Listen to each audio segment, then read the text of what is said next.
Dans l'actualité, on parle beaucoup de ça avec l'affaire Duhamel. Quel regard vous portez là-dessus? Vous avez connu Olivier Duhamel. Ben justement, on Il peut a connaître. été député européen pendant que vous étiez, je crois, premier secrétaire du Oui, PS. Hein.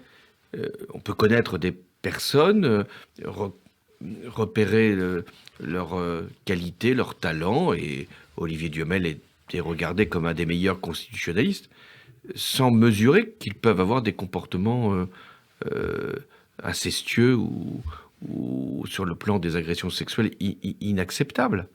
Ça fait partie de ce qui est refoulé. Et qu'est-ce que ça dit? Qu'est-ce que ça dit qui de est la société? intéressant. Et qu'est-ce que ça dit quelque part? Parce qu'il y a un procès qui est fait, c'est la gauche post-68 art qui est au milieu de ça. Qu'est-ce que ça dit de la société, peut-être de la gauche? Mais c'est peut-être une question provocatrice, mais qu'est-ce que vous répondez à ça? Mais justement, je vous ai répondu par ma mère. Et je vous ai répondu sur une période qui était bien antérieure à tout ça.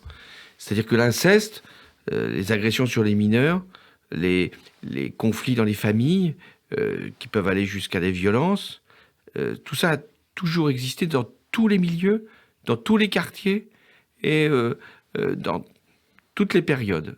Le fait nouveau, maintenant, et cette affaire de ce point de vue peut être utile, c'est que la parole se libère, que les personnes qui ont été victimes, qui ont à un moment tué ou étouffé leurs blessures, aujourd'hui les révèlent.